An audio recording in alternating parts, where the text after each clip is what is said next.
Am I the antagonist for moving out knowing my boyfriend has nowhere to go? For some background, I, female 20, and my boyfriend S, male 24, have been together for roughly a year and a half. Before living together, he stayed with some friends of his and I was still living at home with my mom. Well, my mom and I were having issues and his lease was ending, so we decided to move in together 7 months ago. It's important to note that I fully furnished our apartment. He had no furniture of his own and brought his PC setup, bed, a TV, and an air fryer on my own. I also paid the first month of rent, security deposit, and utilities and internet fees. Our first month together was really rough. Lots of arguing, but it got better. Unfortunately, once it got better, he got hit with a $7,000 bill from his previous apartment. They failed to pay 2 months of rent, a few months of utilities, left the place in a mess, and failed to give proper notice. At that time, I had just secured a new job paying much more than my old one, so we agreed that I would cover our household bills, and he would get a second job to pay off that debt. However, he refused to get a second job entirely and chose to keep his fast food job instead of finding something that paid better. As a result, I had to work my full-time job, get a second job, and keep up with my homework as I am a full-time college student. It took him 6 months to pay off the bill. During those 6 months, I had to handle our household bills, both of our personal bills, and all the chores: laundry, dishes, daily cleaning, cooking, etc. For months I cried, begged, and yelled at him to help me or get a second job to contribute more. But each time he gave me the same excuse: I'll try to do better. Fast forward to this past week, his bill is finally paid off and now he's able to contribute to our household bills. I sat him down and told him that I will be moving out because these past few months were absolutely terrible, and I don't feel we are compatible living partners. He cried and begged me to stay, promising to try harder. I told him plainly that he's been making empty promises for months, and if I have to handle everything alone when he is fully capable of helping, then I'd rather be alone. I haven't been able to save any money for obvious reasons, so I'm giving myself 2 months to gather the money and move out. He's still upset and cries, saying he doesn't want to lose me and that he just hasn't been able to contribute due to stress and anxiety. However, he somehow found enough energy to play games with his friends for hours these past few months. So I'm unsure if I'm the one at fault because I earn significantly more than he does, and I'm essentially giving him 2 months to sort things out. Am I in the wrong here? You are not the asshole in this situation. It seems like you have been carrying the majority of the financial and household responsibilities for the majority of your relationship. You have gone above and beyond by furnishing the apartment and paying for the initial expenses, while also working 2 jobs and being a full-time college student. Your boyfriend's failure to contribute to the bills and household chores, despite having the ability to do so, is unfair and disrespectful. You communicated your concerns and gave him multiple chances to improve, but he consistently made excuses instead of taking action. It is completely reasonable for you to prioritize your well-being and decide to move out if the situation does not change. It is not your responsibility to financially support your boyfriend, especially when he is capable of contributing but chooses not to. You have given him a fair amount of time to figure things out, and it is now up to him to step up and make changes. Your decision to set a 2-month deadline to save up money and find a new place is both considerate and practical. It is important to prioritize your own happiness and not be held back by someone who is not meeting their responsibilities in the relationship. Am I the antagonist for refusing to pick up my son from his dad's house? My son's father and I have a visitation schedule where he gets him every other weekend. This weekend is his turn to have our son. We both live in New York City, but he lives in the Bronx and I live in Queens. Our son's school, tutoring, and extracurricular activities are all in Queens. Lately, his dad has been complaining about having to come to Queens and pay tolls. Recently, our son started soccer on Saturdays, and his dad picks him up from school on Fridays during his visitation weekends. He complained about not wanting to travel to Queens 3 times in one weekend just for soccer. I told him that if he didn't want to take him to soccer, it would be his decision to make. I reached out to him on Friday to ask if he was going to take our son to soccer, but he didn't respond. The soccer school offers makeup classes on Sundays, and I wouldn't mind taking him on Saturdays and Sundays during my weekends. Today I spoke with my son on a 3-way call with my mother. My mom asked him if he went to soccer on Saturday, and he said no because his dad was having car issues. He mentioned that his check engine light came on and his car was using a lot of gas. I had already considered picking him up today out of courtesy. His dad then told me that he has car issues and that I would have to come and pick him up. Something about someone telling me what to do when I had already planned on doing it just annoys me more. I said, okay, no problem. He reached out to me and asked me to come around 7 p.m. so he could give dinner to our son and they could watch a movie. He gave me the address to his girlfriend's house on City Island. It bothered me because he lives with his parents in the Bronx,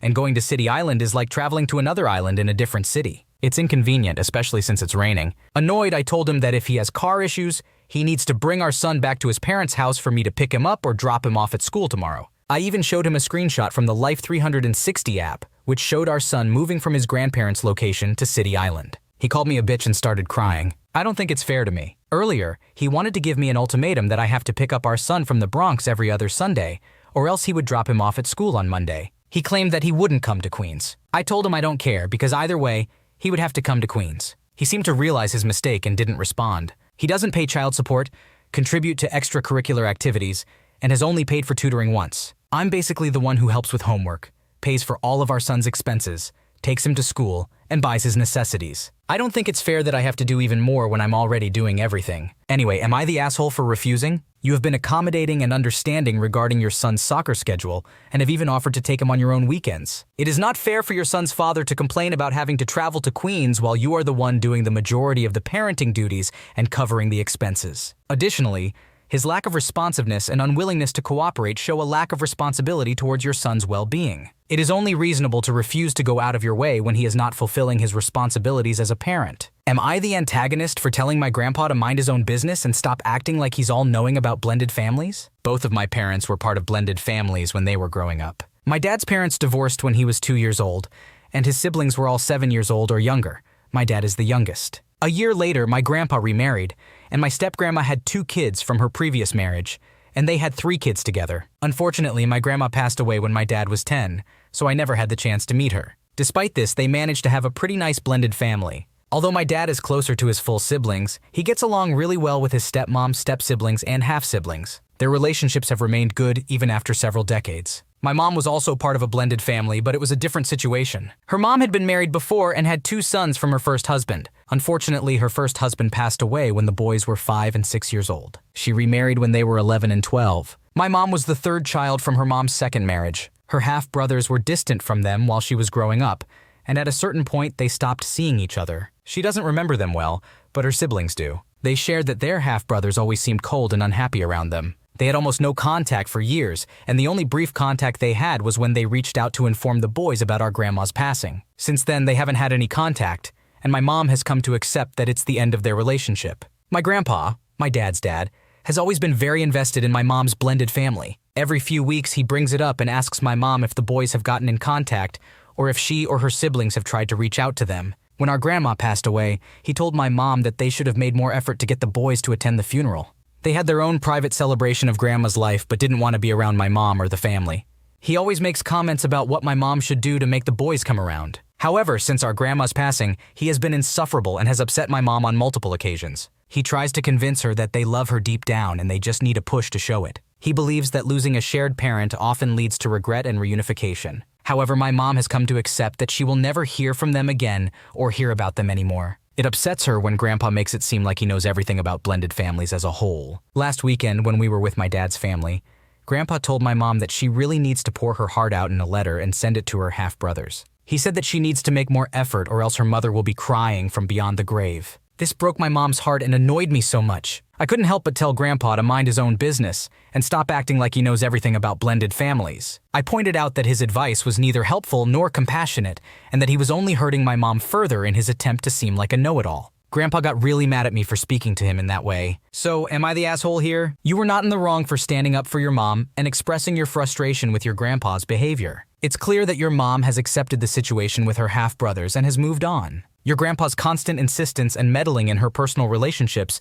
is intrusive and hurtful. You are simply defending your mom and her feelings, and it's important to set boundaries when someone is crossing them. Am I the antagonist for telling my wife how great my shower sleep was when she was in the hospital after delivering our baby? My wife recently gave birth to our son. We are living in different countries, a 6-8 hour drive apart because I went back to full-time school and she can only work in her country. This way, she could work during her pregnancy to save up for maternity leave. When her labor started, I was on rotation for my school. I got permission to leave and drove about 8 hours to make it there at midnight just in time. She said she had unexpected bleeding and very painful contractions for 2 hours in the waiting room while she waited for a doctor. But by the time I got there, she was peacefully talking to her mother. She got an epidural and asked to wait to push until I arrived. Our baby was born in the middle of the night. She had a 3rd-degree tear and a very large hemorrhoid from pushing. They moved us to a cramped room with a bed for her and a recliner that was very uncomfortable for me to sleep in. My mother-in-law went home and returned at night to relieve me. I went home, slept overnight, showered, and felt refreshed. I returned the next morning. I told her how great it was to sleep in our bed and take a shower. Her condo shower has the best pressure. I told her I badly needed it after driving all day and spending the next day in the hospital. At that point, they had moved to a private room which still only had a fold-out padded chair that my mother-in-law had slept in. My wife complained that she couldn't take a shower because the bathroom didn't have any warm water. The baby had been up all night crying and feeding, and that it hurt for her to walk because of the tear and hemorrhoid. Now our baby is 2 months old. I managed to have a few weeks off, which I spent with them. My mother-in-law is staying with my wife to help with the baby. A week ago, we got into an argument about something. She started accusing me of never once having woken up at night to help with the baby, and told me that it was very inconsiderate of me to have bragged about my shower and sleep when she couldn't have those luxuries in the hospital. She said I should have seen that she was sleep-deprived and still covered in her own sweat and blood, and that it was callous and dense of me to make those comments. She said it showed a lack of compassion.